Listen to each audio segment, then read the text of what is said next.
Bonjour, bonsoir, le son est vachement fort, waouh. J'espère que vous allez bien. Alors, avant toute chose, sachez qu'il y a... déjà, on est désolé du retard. On aurait dû démarrer il y a une dizaine de minutes. Et je ne suis pas speakerine, mais j'ai été embauché par la chère confrère Émilie Zangarelli, dont on va parler aujourd'hui. Et Émilie, comment vas-tu ? Bah écoute, ça va. Merci d'avoir accepté la mission, puisqu'on s'est croisés tout à l'heure et je lui ai dit, s'il te plaît, j'ai besoin de quelqu'un pour me poser les questions qui étaient prévues à la base par quelqu'un d'autre qui ne peut pas venir. Il a eu une urgence. Donc merci de me sauver la mise. Voilà. Ah bah, je t'en prie, je t'enverrai la facture. Alors, donc, on va parler de toi, on va parler de ton travail. Et tu es quelqu'un qui est quand même spécialisé dans pas mal de domaines, mais aujourd'hui, on va parler d'un domaine spécifique qui est quand même pas commun, c'est la photo aquatique. Et justement, c'est un sujet qui est assez fascinant. J'aimerais bien que tu nous dises un petit peu comment toi, t'es arrivé là-dedans et que tu puisses nous présenter ton travail de manière brève, mais en tout cas efficace. Ok. Alors déjà, on va lancer la première vidéo. Je vous dis en toute transparence, la conférence, normalement, j'avais des présentations et ça a bugué. C'est pour ça qu'on est en retard. Du coup, on va enchaîner des vidéos, mais il n'y a plus les slides. Mais c'est pas grave, on improvise. Donc en gros, pour ceux qui ne me connaissent pas, moi, je suis photographe. J'ai créé un studio près de Paris, dans lequel je photographie des familles avec une équipe. Donc on est spécialisé dans la maternité, les photos de bébés, de femmes enceintes, de familles, d'enfants. Voilà, c'est vraiment un studio familial. Et j'ai une autre spécialité, donc la photographie aquatique, qui me permet de conserver un côté plus créatif, puisque ce sont vraiment des photographies artistiques. Et aujourd'hui, je vais vous présenter un petit peu ce domaine-là, avec notamment des projets plus personnels. Voilà. Donc, dans mon travail, vous pouvez voir dans la vidéo, ce que j'aime, c'est photographier les gens, les êtres humains. Je suis passionnée par les rencontres. Je dis souvent qu'une séance photo réussie, c'est avant tout une expérience client réussie.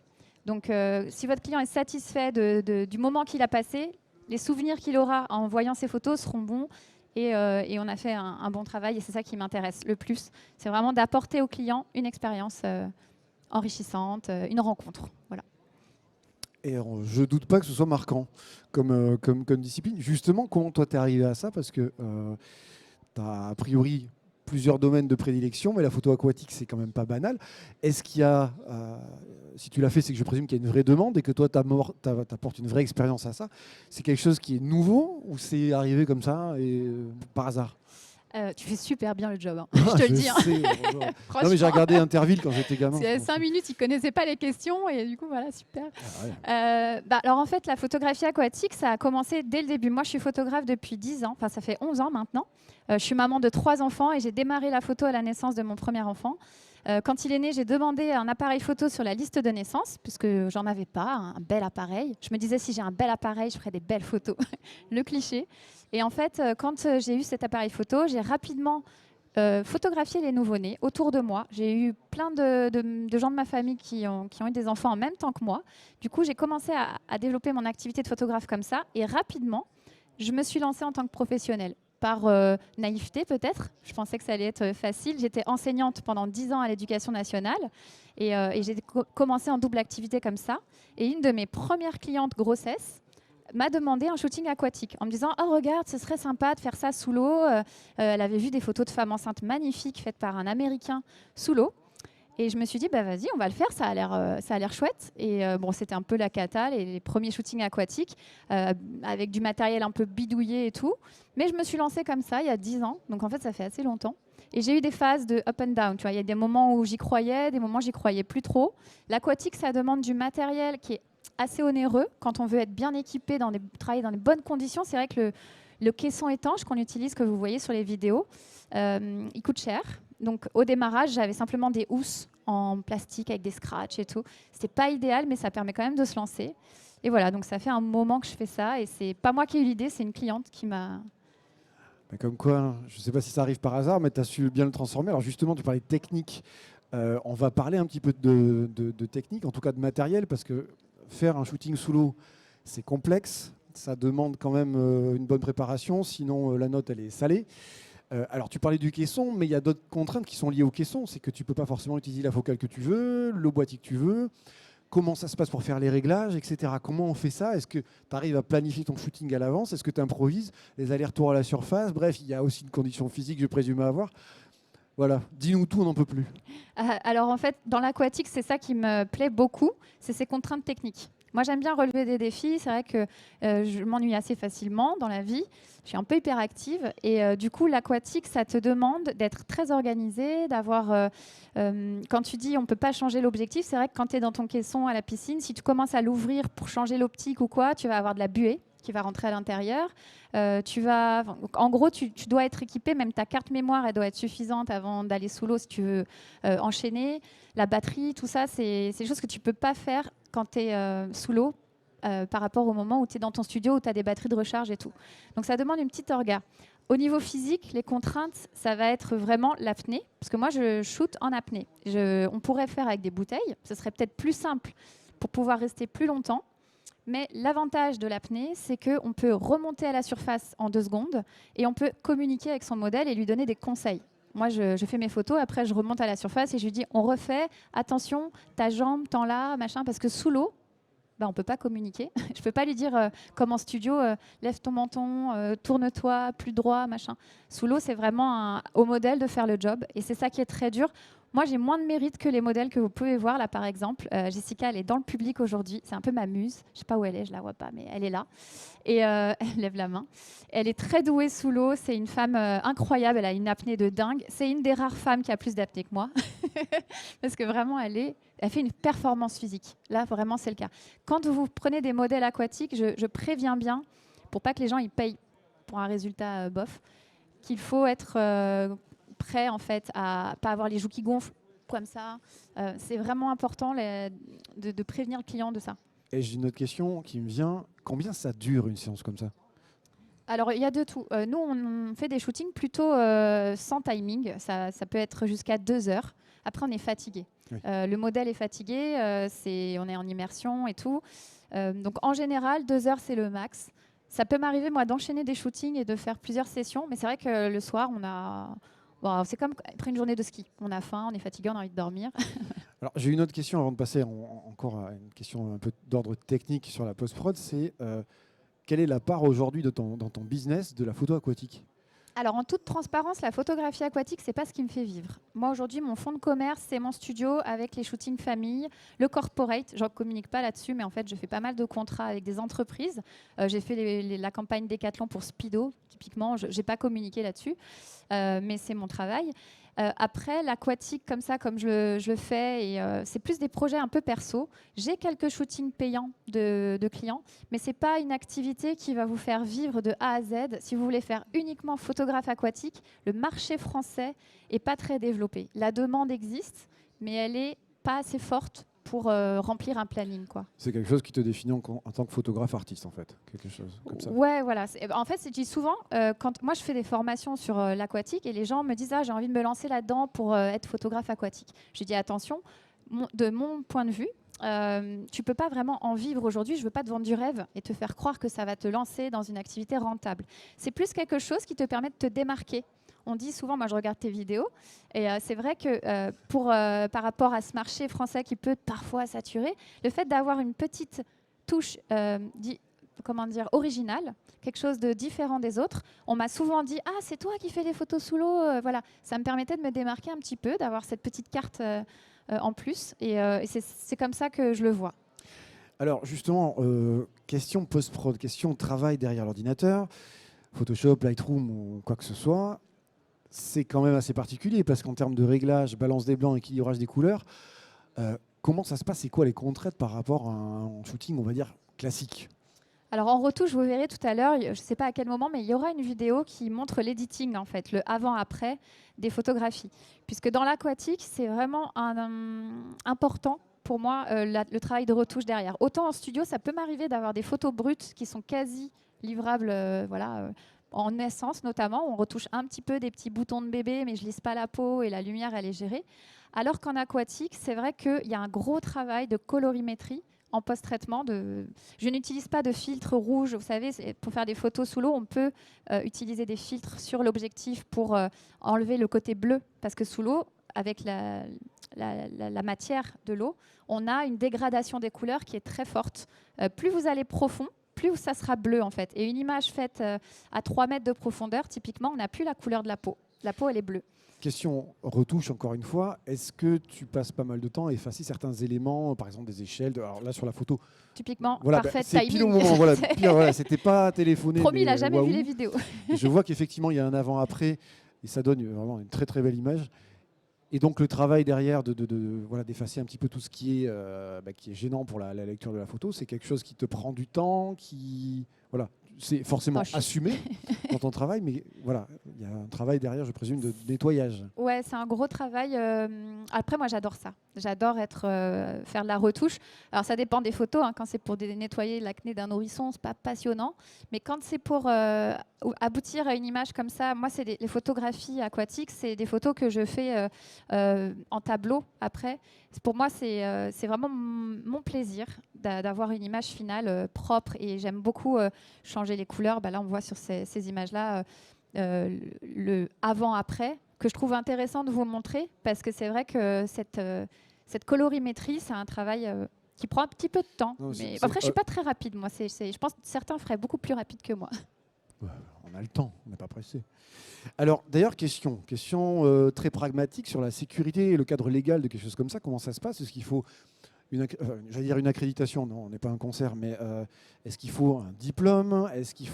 Comment ça se passe? Où tout le monde peut faire ça dès lors qu'il sait retenir sa respiration 10 secondes? Ouais, alors, en France, c'est très réglementé l'aquatique en version professionnelle. Si tu factures à un client un shooting aquatique, c'est réglementé. Par contre, si tu veux aller t'amuser, faire des photos sous l'eau, tu as tout à fait le droit de le faire tant que tu ne factures pas à quelqu'un. Si tu commences à facturer une prestation professionnelle, tu as un certificat d'aptitude hyperbare à passer qui est un peu... c'est pas compliqué à obtenir, mais ça demande du temps, c'est un investissement financier et c'est un certificat qui est délivré par le ministère du Travail. C'est pas le niveau 1 de plongée ou ce qu'on connaît un peu tous là. Ça, c'est du loisir. C'est le ministère du Sport, je crois. Mais le ministère du Travail, donc le CAH mention B0, c'est un certificat à avoir. Il faut passer des examens médicaux, tout ça, tout ça. Après, c'est très intéressant parce qu'on apprend plein de choses sur l'apnée, la plongée. Il faut avoir un niveau 1 de plongée obligatoire. Voilà. D'accord, ce qu'on appelle le dive, je crois. Moi, j'ai le niveau 1 de plongée, tout simplement. Alors bon, c'est quand même une discipline que tu maîtrises bien et tu la maîtrises tellement bien que tu fais un peu de la transmission de savoir puisque tu fais aussi des stages. Tu proposes, en tout cas, est-ce que tu peux nous en parler un petit peu? Alors, nous, on fait Dorian qui est là, qui est assise sur le fauteuil, elle travaille avec moi au studio, c'est notre commerciale, qui est aussi un peu ma coach aussi. Elle me soutient moralement quand des fois ça va moins bien, elle me met les pieds sur terre aussi quand j'ai des idées de projets un peu foufou. Du coup, tu parlais des formations, on a créé un catalogue de stages où les gens peuvent venir, c'est pour de la naissance, de la grossesse ou de l'aquatique. Et voilà, c'est ouvert à tous. Pour les professionnels, il y a des prises en charge, CPF ou autres. Et pour les particuliers, on peut aussi faire des formations pour découvrir tout simplement, passer un moment sous l'eau. Voilà, c'est quelque chose qu'on aime bien faire. Moi, j'étais enseignante, donc forcément... Oui, donc bien sûr, tu as le côté pédagogique. J'ai le côté pédagogique et ça me sûr. manquait beaucoup, l'enseignement. J'ai pas arrêté parce que ça me plaisait pas. Je voulais continuer un peu là-dedans, mais je pouvais pas tout faire. Et là, ça me permet de parler beaucoup parce que j'adore ça. Et tu proposes aussi de la formation en e-learning? Voilà. Ouais, on a créé une formation en ligne sur la photographie aquatique qui va sortir juste là. Elle n'est pas tout à fait finie, mais elle est en pré-vente. Et c'est des vidéos, la plupart des vidéos qui sont là sont extraites de ce cours. On a tourné 9 shootings complets et plein de vidéos facecam sur le domaine parce qu'il y a de la demande. C'est vrai que ça intrigue, il y a pas mal on reçoit beaucoup de messages via nos réseaux sociaux sur l'aquatique, justement, quel matériel, quel réglage, où le faire, c'est ça. Voilà, on essaye d'y répondre. Alors là, on parle beaucoup de photos, mais tu as aussi de la vidéo. D'ailleurs, on voit là à l'écran. Qu'est-ce que tu peux nous dire par rapport à ça? Alors, quand j'ai été invitée sur la scène live, on m'a dit que j'avais une carte blanche. En gros, je pouvais parler de ce que je voulais. Naissance, grossesse, marketing, ce qui est aussi un domaine que j'aime bien. Voilà. Et je me suis dit, en fait, 2024 a été une année pour moi un petit peu difficile. J'avais eu un petit repli sur moi-même, un petit manque de courage. Je sais pas, j'ai ouvert mon studio il y a 2 ans. Ça a été une grosse charge de travail, vraiment. Et j'étais un peu démotivée. Et ma coach m'a dit, tu devrais faire des projets perso comme tu faisais à tes débuts. Pourquoi tu te prends pas ce temps-là? Et du coup, je me suis dit, mais moi, ce que je voudrais vraiment faire, c'est de l'aquatique créatif. Et là, on a eu, avec Jessica, on a commencé à se faire des petites vidéos pour rigoler, pour les réseaux sociaux, avec, vous savez, elle marche à l'envers, sous l'eau, etc. Et c'est Jessica qui m'a dit, ah, j'aimerais bien faire ça. Ma modèle, elle avait plein d'idées. J'ai dit, vas-y, on s'amuse. Et en s'amusant, on en est arrivé à un projet de clip aquatique, un peu par hasard, à se dire, viens, on fait tel plan, tel plan, tel plan. Et après, je me suis amusée à faire du montage, alors que je suis photographe, je ne suis pas vidéaste. Mais là, j'ai pris du temps pour moi, pour me faire plaisir. Et du coup, ça a abouti à un clip. Et la fierté qu'on a aujourd'hui, c'est que on a trouvé un groupe qui a joué une musique, qui l'a créée par rapport à ce clip. Et on va vous le montrer tout à l'heure. Ce sera la vidéo en noir et blanc, elle n'est pas encore passée. Non. Comme je ne sais pas dans quel sens ça se passe, vous verrez à un moment donné le clip aquatique. Je ne sais pas si on aura le son. Normalement, il y a la musique qui a été créée par le groupe Thelma, qui est un groupe français féministe, que des nanas. Voilà, moi, j'adore ce projet parce qu'il correspond à 100% à ce que je voulais faire. Et c'est du fait d'avoir pris du temps pour moi. Je ne sais plus quelle était la question, mais je suis partie. La question, on parlait de la vidéo, justement. La vidéo, voilà. Mais oui, on reste dans le C'est ma sujet, première vidéo aquatique. Quoi. Ok. Vidéo tout court. Hein. Tu prévois d'en faire d'autres? C'est quelque chose qui te botte? Je ne sais pas, je vais voir vos réactions parce qu'honnêtement, je me jette dans le grand bain dans le sens où je n'ai pas de formation de vidéaste. Je ne suis pas quelqu'un qui était trop intéressé par ça. Et le fait d'avoir fait cette première vidéo, moi, j'en suis très fière, alors que souvent, je suis très critique envers mon travail. J'ai tendance à toujours voir le défaut, à toujours voir ce qui ne va pas, etc. Et ça fait longtemps que je n'avais pas eu ce sentiment de plaisir à montrer mon projet, à en parler. Donc quand ils m'ont dit carte blanche, je me suis dit allez, je mets le clip et je vois la réaction du public, on voit si ça plaît. Peut-être il y a des vidéastes ici qui vont venir me voir et me dire tu sais, j'ai remarqué tel détail, tel défaut. N'hésitez pas, j'ai envie d'apprendre. Si vous voyez des choses qui vous choquent, eh ben dites-le et on corrigera. Voilà, c'est un premier projet artistique entre nanas. Ton travail, on peut le retrouver où concrètement? Instagram, bien sûr. YouTube, tu as une chaîne? Alors, j'ai une chaîne YouTube qui est en naissance. Voilà. Ouais. Aujourd'hui, on a tourné avec un micro. Allez vous abonner. Voilà, on a tourné avec un micro. On a essayé de faire des petites interviews rigolotes. Donc, voilà, ça sera des shorts sur YouTube, mais beaucoup sur Insta. Moi, je suis une fille d'Instagram. Et il y a ton site. Qu'est-ce qu'on retrouve sur ton site, justement? Alors, sur le site internet, il y a toutes les infos de nos prestats, du studio. Moi, je travaille avec 2 autres photographes au studio qui font des shootings. Donc, il y a toutes ces infos-là, les stages à venir. On a un planning sur 2025 qui est déjà créé. Donc, si vous avez des questions, vous pouvez venir voir Dorian à la fin de la conf ou moi-même. On sera heureux de discuter, d'échanger. Et justement, par rapport à tes formations, il y a un truc qui se passe pendant le salon. Il y a une petite promo. Ah oui, oui. Alors, on fait... je ne me rappelle plus combien c'est. C'est moins 20% sur toutes les formations en ligne. Voilà. Si jamais ça vous intéresse, demandez-nous. Il y a un code, c'est salon. Il n'est pas appliqué, il faut qu'on le fasse. Mais voilà. Ok. Merci beaucoup, Émilie, pour ton temps. Ouais. Si vous avez des questions, c'est le moment. On a encore quelques minutes. Et juste, est-ce qu'ils peuvent nous mettre le clip? Est-ce qu'ils ont la vidéo en noir et blanc? Parce que je crois que je l'ai mis à la fin. S'ils veulent stopper cette vidéo-là et mettre le clip en noir et blanc. Voilà. Ah, voilà.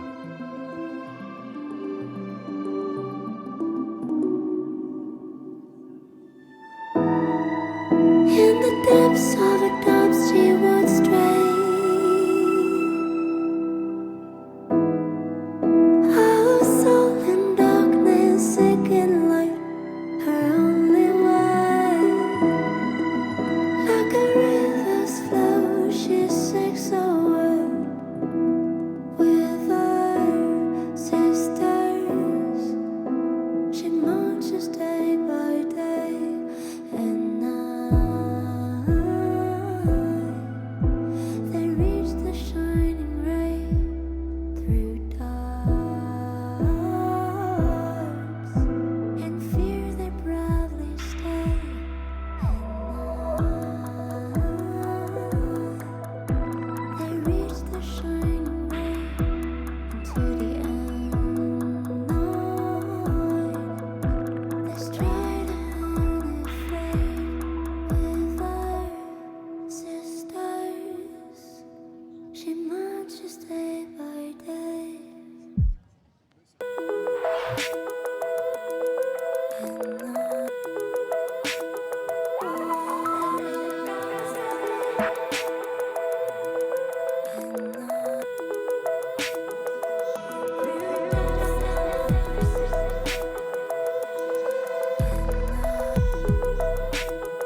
Eh ben, c'était très beau. Est-ce qu'il y a des personnes qui ont des questions pour Émilie? Il nous reste très peu de temps. Ouais, du coup, écoute, attends, tu sais quoi, je vais me lever.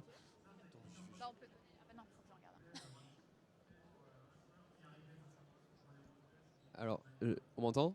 Ok.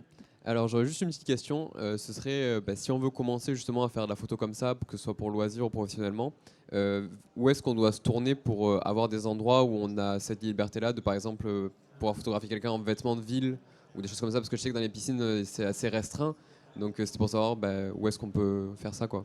Alors c'est vrai que la grosse galère que j'ai eue au démarrage, c'est de trouver une piscine qui a un beau fond, tu vois, qui n'a pas du carrelage ou quoi, parce que c'est pas très joli, et qui accepte à la fois que tu fasses des photos sous l'eau, qui accepte que tu aies des tenues un petit peu sous l'eau. Et voilà, donc mon tout premier shooting, je l'ai fait à Paris, à l'Aqua Boulevard, un dimanche matin à l'ouverture, en me disant il y aura personne. Et en fait, c'était blindé de monde, j'arrivais pas, mais eux, ils acceptaient qu'il n'y ait pas de bonnet. Que l'eau est chauffée quand même, tu vois, c'est pas et que tu aies du matériel et que tu fasses des photos. Après, j'ai trouvé la solution de faire du Airbnb. Donc, je louais des maisons avec piscine pour mes shootings avec mes clients. Ça, c'était une bonne solution, mais parce que c'est des piscines avec un lino et tout. Après, tu es limité parce que souvent, c'est pas très profond. Mais en vrai, tu peux faire des photos à faible profondeur, c'est pas un vrai souci. Donc ça, c'est deuxième solution. Airbnb. Tu as aussi des sites comme louermapiscine.com. Tu peux essayer de trouver des trucs comme ça. Si tu as la chance d'avoir pas loin de chez toi un spa ou un hôtel qui peut privatiser sa piscine, c'est aussi une solution. Et puis sinon, là, moi, quand on voit ces vidéos-là, j'ai un partenariat avec une fosse près de chez moi. J'ai une exclusivité sur le fait de pouvoir exercer là-bas, parce qu'à la base, ils ne voulaient pas de photographe. C'était un peu compliqué. Mais on a réussi à avoir un accord et maintenant, on peut se faire nos shootings là-bas. Mais c'est vrai que le lieu est important et souvent, ça bloque, surtout en région parisienne. Si vous êtes dans le sud, il y a peut-être un peu plus de chance. En milieu naturel, c'est magnifique. Moi, j'habite loin de la mer, donc voilà. Mais merci pour ta Alors, je ne question. sais pas si on va avoir trop le temps, parce que je vois que... D'accord, d'accord. Donc, on a encore un peu de temps pour des questions. S'il y en a qui veulent, allez-y. Et puis, bien sûr, après, on peut te rencontrer, venir te parler. Tout à fait. Déjà, Voilà. je tiens à te remercier vraiment parce que De c'est pas rien. une blague. Je l'ai croisé tout à l'heure. J'ai dit tu peux pas m'aider, il me faut quelqu'un. Si vous connaissez forcément, voilà. Si vous ne me connaissez pas, vous allez pouvoir me voir dans mon vrai rôle de photographe à 16h ici même. Voilà. Et puis voilà, mais c'était un vrai plaisir de t'aider. Un grand merci. Et profitez bien du salon, prenez soin de vous. Salut. Merci. Merci beaucoup.